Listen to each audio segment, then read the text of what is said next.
Hi friends, welcome to my channel. Present మనం హంపీలో ఉన్నమాట. ఈరోజు మనం ఏంటంటే విట్ల టెంపుల్ పక్కన ఉన్న కింగ్స్ ప్యాలెస్ని విజిట్ చేయడానికి వెళ్తున్నమాట. సో ఈ కింగ్స్ ప్యాలెస్ అనేది విట్ల టెంపుల్కి పక్కనే ఉంటుంది. సో ఈ గోపురం కనిపిస్తుంది కదా ఫ్రెండ్స్, సో ఇదే విట్ల టెంపుల్ మాట. దాని పక్క నుంచి ఒక దారి ఉందన్నమాట. సో ఆ దారిలో వెళ్తే కనుక మనం కింగ్స్ ప్యాలెస్ దగ్గరికి చేరుకోవచ్చు. సో వెళ్దాం పదండి.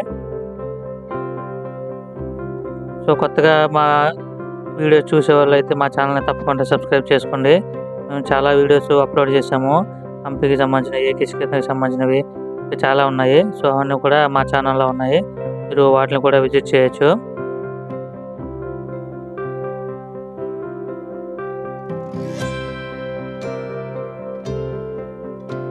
సో ఇక్కడ నుంచి విరూపాక్ష టెంపుల్ 2 కిలోమీటర్స్ ఉందంట. అచ్యుతరాయపురం కూడా 1.5 కిలోమీటర్ ఉంది. సో వాటిని కూడా విజిట్ చేద్దాము తర్వాత. సో ప్రజెంట్ మనం ఏంటంటే విట్ల టెంపుల్ పక్కన ఉన్నమాట. ఇవన్నీ పురాతన కట్టడాలు.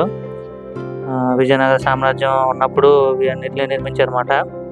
సో తర్వాత యుద్ధాలు ఇవన్నీ జరగడం వల్ల ఇవన్నిటిని చాలా వరకు ధ్వంసం చేసేసారు. సో మిగిలినవన్నీ కూడా ప్రజెంట్ ఇలా ఉన్నాయి. సో ఫ్రెండ్స్, ఇదే హంపీ దగ్గర మ్యాప్ మాట. సో హంపీలో మనం ఏమేమి ప్లేసెస్ విజిట్ చేయొచ్చు అనేది ఈ మ్యాప్లో వివరంగా ఉన్నాయన్నమాట. ప్లేసెస్ ఇవన్నీ కూడా మార్క్ చేసి ఉన్నాయన్నమాట.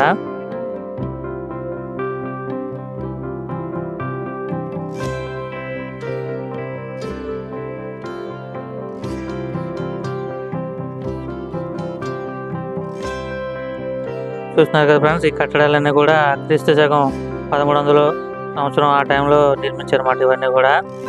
సో కంప్లీట్గా స్టోన్స్ యూజ్ చేశారు. ఇట్లా ఎక్కడ సిమెంట్లు, కాంక్రీట్లు ఇలాంటివి ఏమి ఉండవు అన్నమాట. ఓన్లీ రాళ్ళనే ఒకదాని మీద ఒకటి నిలబెట్టారు. సో ఫ్రెండ్స్, మనం కింగ్స్ ప్యాలెస్ దగ్గరికి వచ్చామాట.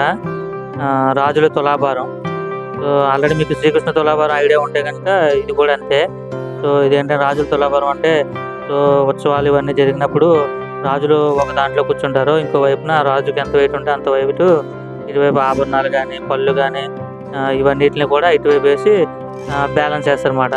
రాజు ఎంత వెయిట్ ఉంటాడో అంత వెయిట్ వస్తువుల్ని తూకం వేసి వాటిని ప్రజలకు పంచిపెట్టడం కానీ, లేదంటే ఉత్సవాల్లో ఉపయోగించడం కానీ ఇవన్నీ చేసేవారు అన్నమాట. సో మీకు కనిపించేదే కింగ్స్ బ్యాలెన్స్ మాట.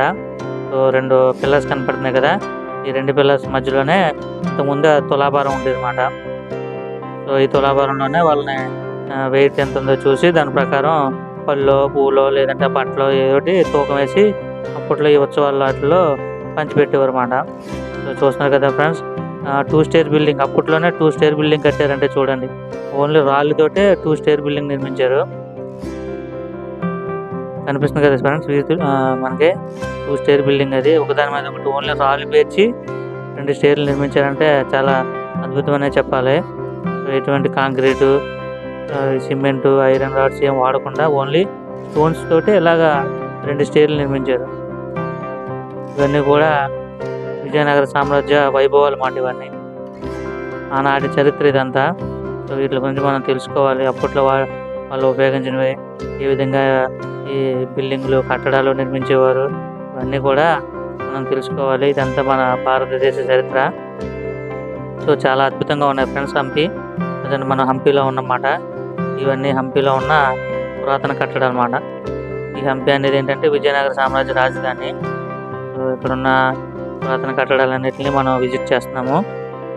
చూస్తున్నారు కదా చిన్న చిన్న టెంపుల్స్, వాటి ముందు ధ్వజస్తంభాలు ఇవన్నీ ఉన్నాయి. ఫ్రెండ్స్, మిమ్మల్ని ఒక క్వశ్చన్ అడుగుతాను. సో దానికి సమాధానం తెలిస్తే కనుక కింద కామెంట్స్లో రాయండి. అసలు దేవాలయాల ముందు ధ్వజస్తంభాన్ని ఎందుకు పెడతారు? సో ఈ ప్రతి దేవాలయానికి మనకు ధ్వజస్తంభం అనేది ఉంటుంది కదా. సో ఆ ధ్వజస్తంభం పెట్టడానికి గల కారణాలు ఏంటి, ఉద్దేశం ఏంటి అనేది మీరు కామెంట్స్ రూపంలో కింద తెలియజేయండి. నెక్స్ట్ ఇక్కడ చూస్తున్నారు కదా ఫ్రెండ్స్, సాష్టాంగ నమస్కారం ఎలా చేయాలనేది కింద రాళ్ళ మీద చాలా క్లియర్గా చెక్కారన్నమాట. సో సాష్టాంగ నమస్కారం గుళ్ళో ఎలా చేయాలనేది ఇక్కడ రాయి మీద చెక్కారు. సో ఇవన్నీ కూడా చాలా పురాతనమైనవి. వీటి ద్వారా మనం అప్పట్లో ప్రజలు ఎలా జీవించేవారు ఏంటి ఇవన్నీ కూడా తెలుస్తూ ఉంటాయి అన్నమాట. సో మరిన్ని వీడియోల కోసం మా ఛానల్ అయితే రెగ్యులర్గా వాచ్ చేస్తూ ఉండండి. ఇంకా హంపీలో చాలా పురాతనమైన కట్టడాలు ఇవన్నీ ఉన్నాయి. వీటన్నిటిని కూడా 1 by 1 నేను మా ఛానల్లో అప్లోడ్ చేస్తూ ఉంటాను. మీరన్నీ విజిట్ చేయండి. Thank you very much. Please subscribe my channel.